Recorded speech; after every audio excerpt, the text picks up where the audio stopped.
Sutra.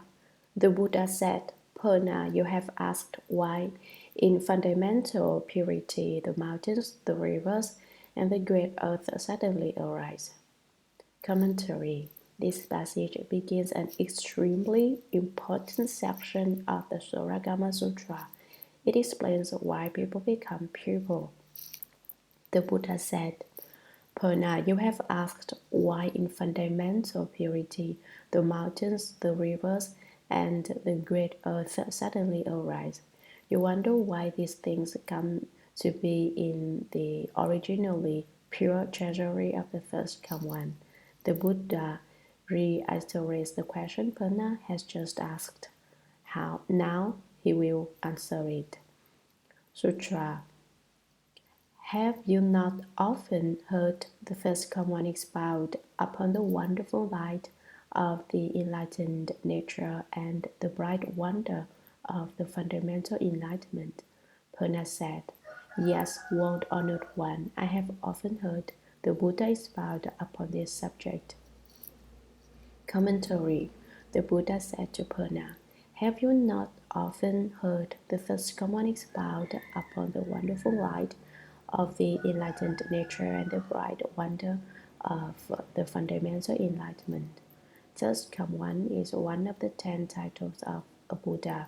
It is just another name for Buddha. Some people think there is a certain Buddha named First Come One, but that's not the case. Every Buddha, in fact, is called the First Come One. The enlightened nature refers to each person's truly enlightened self-nature. Wonderful light means stillness and constant illumination. The word wonderful also represents purity. The enlightened nature is the one true principle, the Buddha nature inherent in us all, the primary nature that multiplies to become myriad things. Bright wonder refers to illumination and everlasting quietness. Although it is quiet, it has the ability to illumine the entire Dharma Realm, the 3,000 great thousand-world system. Fundamental enlightenment refers to the natural, primary essence inherent within us, which neither increases nor decreases, is neither produced nor destroyed, is neither divine nor pure.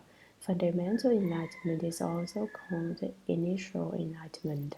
Ignorance comes from the arisal of falseness in the primary truth. Based on fundamental enlightenment, there arises a kind of falseness, the function of according with conditions. Purna said, Yes, world-honored one, I have often heard the Buddha expound upon this subject. The Buddha frequently explains this doctrine. Sutra, the Buddha said, You speak of the light of enlightenment. Is it that the natural light is called enlightenment, or are you saying that enlightenment is initially without light and that then there is a so-called brightening of the enlightenment? Commentary, the Buddha said, You speak of the light of enlightenment. Is it that the natural light is called enlightenment? Light of enlightenment refers to the wonderful light of the enlightened nature and to the bright wonder of the fundamental enlightenment. The Buddha asks Purna, Are you saying that the nature of enlightenment is definitely bright? Is that what you refer to when you say enlightenment? Or are you saying that enlightenment is initially without light and that then there is a so-called brightening of the enlightenment? Is this what you mean by bright enlightenment? He asks Purna.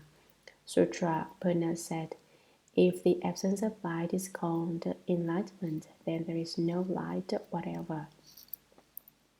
Commentary. At this point, Purna is as impulsive as Ananda in answering the Buddha.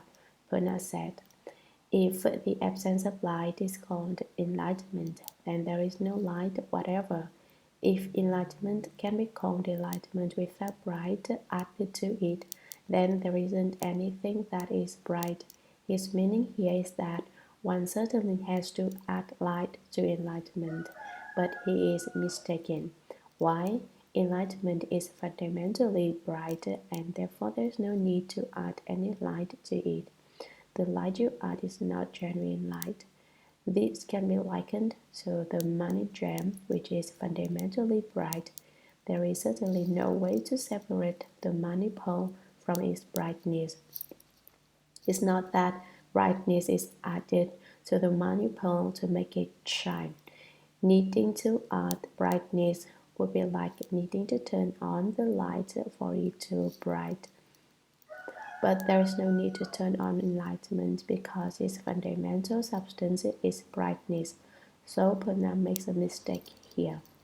Sutra, the Buddha said, if there is no bright enlightenment without light added to it, then it is not enlightenment with it, and it is not light without it. The absence of light is not the still, bright nature of enlightenment either.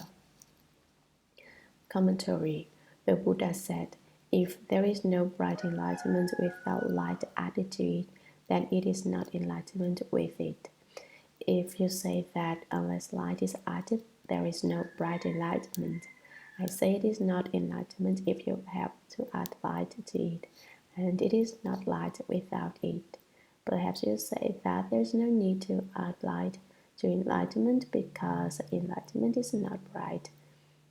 However, the absence of light is not the still, bright nature of enlightenment either.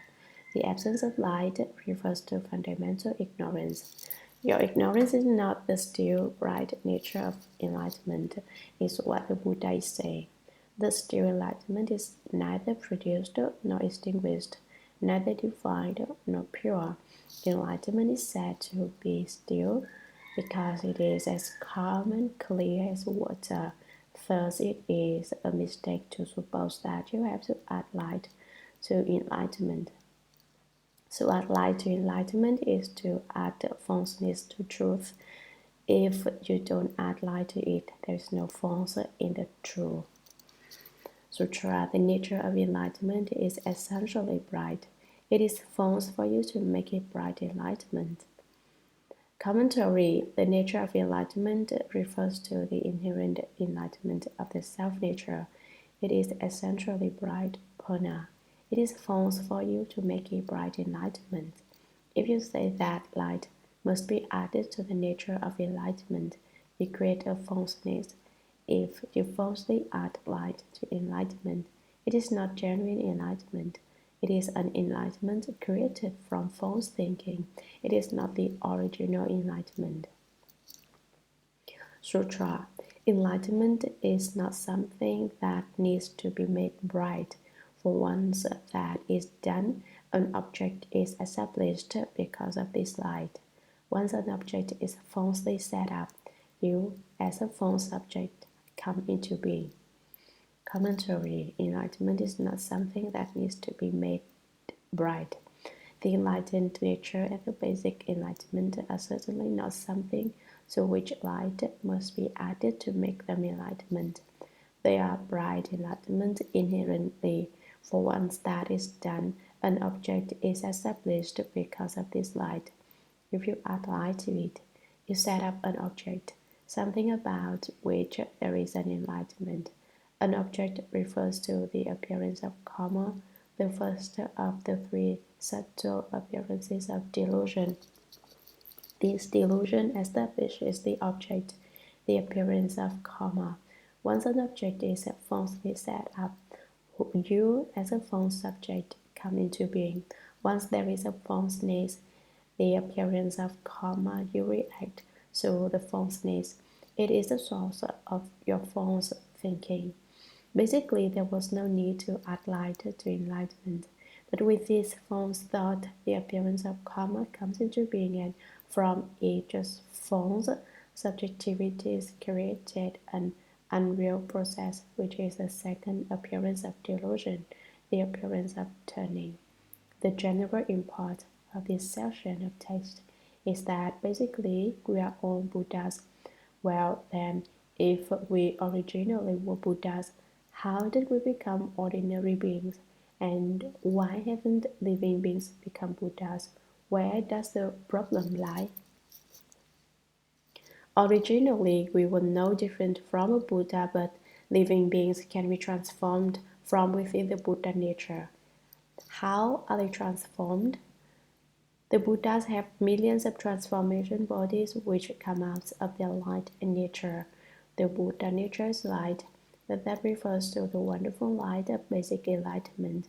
Basic enlightenment is the natural inherent enlightenment of us all, and it is also the Buddha's light, and it is from within this light that the beings are transformed. To illustrate this point, I will use an analogy which is not totally apt, but which will suffice to make the principle clear.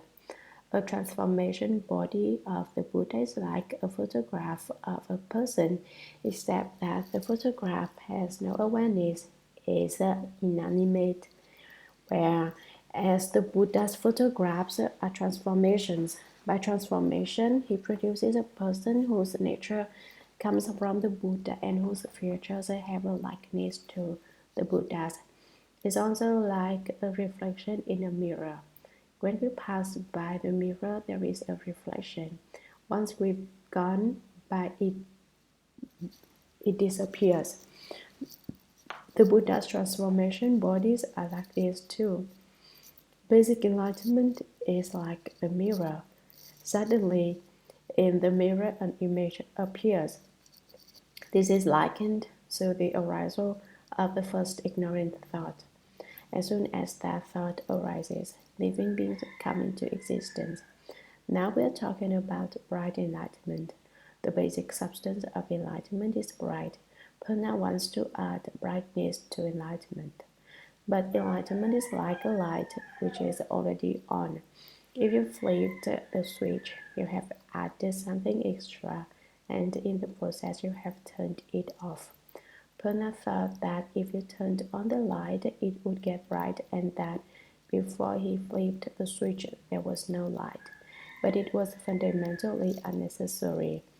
The fundamental substance of enlightenment is bright without anything more having to be done to it, and that is where the important point lies. Sutra in the midst of what is neither the same nor different. Difference blazes forth, and what is different from that difference becomes sameness.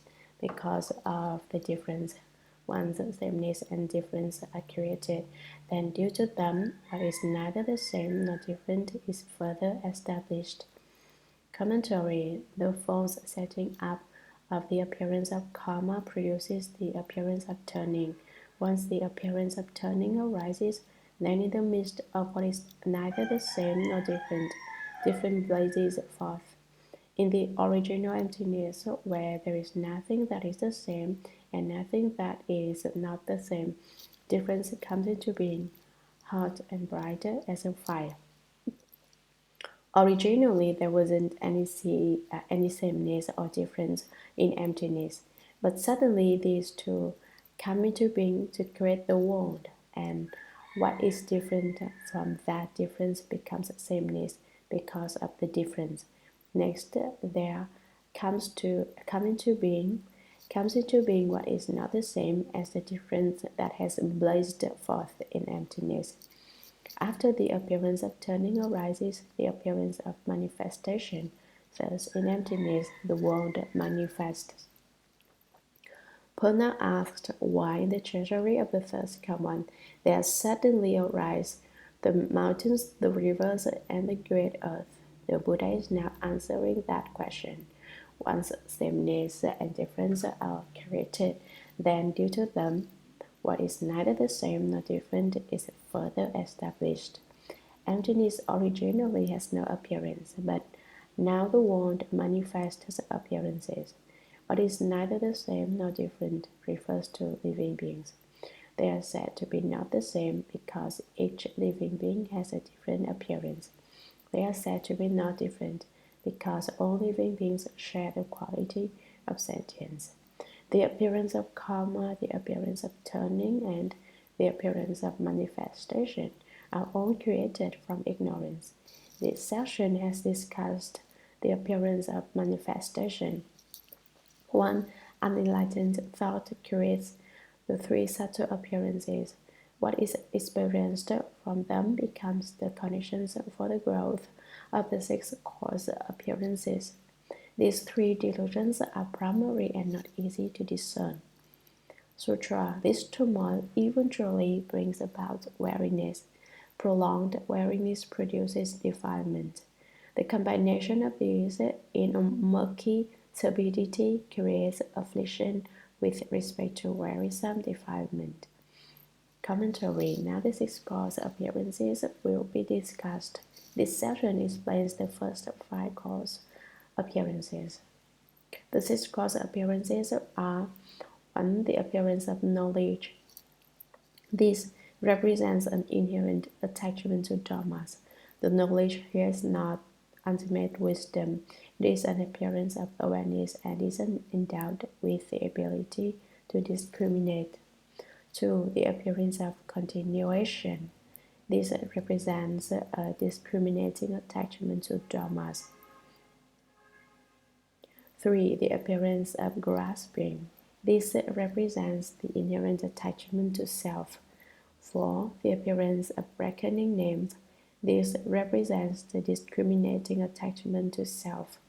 5. The appearance of the arisal of karma. 6. The appearance of suffering bound to karma. Because one is attached to karma, the appearance of the suffering follows. The first time you hear this, you probably won't understand much about them, but after you investigate them over a period of time, you will come to understand. For now, let it pass into your ears, and in your eighth consciousness there will be an impression. If you investigate the Buddha Dharma for a long time, it is certain that you will come to a point where things connect and you suddenly understand. This turmoil, in the midst of what is not the same and not different spoken about above, and the want and emptiness, difference blazes forth, and a turmoil is created, lacking any order. This turmoil eventually brings about weariness. In this sameness and difference which is suddenly created, weariness eventually arises. The awareness is the first of the six coarse appearances, the appearance of knowledge. Prolonged weariness produces a defilement.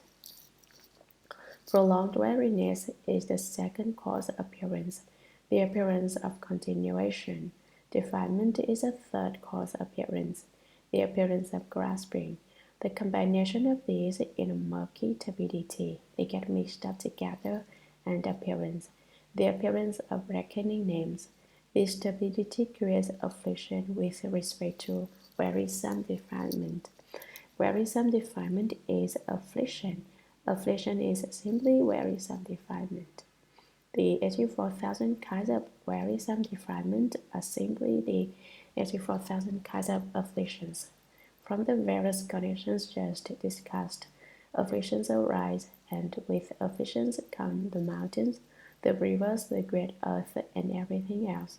This is a fifth coarse appearance, the appearance of the arisal of karma. Sutra. Arisal is the wound, stillness is emptiness. Emptiness is sameness, the wound is difference. What is neither sameness nor difference is the actual conditioned dharmas. Commentary. This section explains the six coarse appearance, the appearance of the suffering bound to karma. Arisal is the wound. Arisal is coming forth, a movement. Stillness is emptiness. Stillness is quiet, unmoving. Emptiness is sameness, the wound is difference. What is emptiness the same as? Originally, emptiness is the same as everything. It is not different from anything because in emptiness there are no distinctions. It is just because there are no distinctions that it is called emptiness. But with the arisal of the world, there is difference. The world is different from emptiness in that it has form, shape, and appearance. The arisal of the mountains, the rivers, and the great earth produce the world. This will be explained in detail later in the text. What is neither sameness nor difference is the actual conditioned dharmas. Originally, there isn't anything in emptiness that can be said to be the same or different with the arisal of the appearance of karma, the appearance of turning, and the appearance of manifestation, as well as the appearance of knowledge, the appearance of continuation, the appearance of grasping, the appearance of reckoning names, the appearance of the arisal of karma, and the appearance of suffering bound to karma. We use the terms sameness and difference to describe what takes place. Sutra. The interaction of bright enlightenment and dark emptiness sets them in a perpetual rotation. Thus, there is the pervasiveness of wind which supports the world. Commentary. The world has 4 elements: earth, water, fire, and wind. First, we will discuss the pervasiveness of wind. The light is added to the genuine fundamental bright enlightenment. Ignorance arises and the light is bound in duality with darkness, dark emptiness. Emptiness is sometimes murky and obscure. When the darkness of emptiness and the light of enlightenment interact, the interaction sets them in a perpetual rotation. Emptiness and the substance of bright enlightenment, that is ignorance, which has resulted from adding bright to enlightenment, are set in opposition, and eventually there is movement. As soon as there is movement, there is the pervasiveness of wind. With that movement, wind arises. Beneath the earth, there is a pervasive wind which supports the world. Now let's talk about space, where there is no atmosphere, but out beyond space there are other places where there is wind. Pervasiveness here is lan in the Chinese text. Lan means here is lun in the Chinese text. Lun means will, but such a literal translation is not necessary here, as the connotation is pervasiveness. The wind has a power which supports the world. This will be discussed in detail later in the text. Sutra. Because emptiness produces movement, hardened light sets up a solidity which is the store of metal. Bright enlightenment makes this hardness, thus there is a pervasiveness of metal which secures the lens. Commentary. Because emptiness produces movement, hardened light sets up a solidity which is the store of metal. The combination of light which has been added to enlightenment and the darkness of emptiness creates a movement which becomes wind. The hardness of this false light creates an obstructiveness which becomes metal. Metal is the hard quality of the element earth. Bright enlightenment makes this hardness. Because the light of metal is added to enlightenment, a solid quality arises. Thus, there is the pervasiveness of metal which secures the lens. Within earth, water, fire, and wind, metal plays a part of supporting the world. Sutra. Obstinate attachment to unenlightened awareness results in the formation of metals, while the vibration of illusory awareness causes wind to rise up. The wind and metal rub together. Thus, there is the light of fire which is changeable by nature. Commentary. Obstinate attachment to unenlightened awareness results in the formation of metals. Metal is hard and so is earth. Its hardness collects in the store, while the vibration of illusory awareness causes wind to rise up.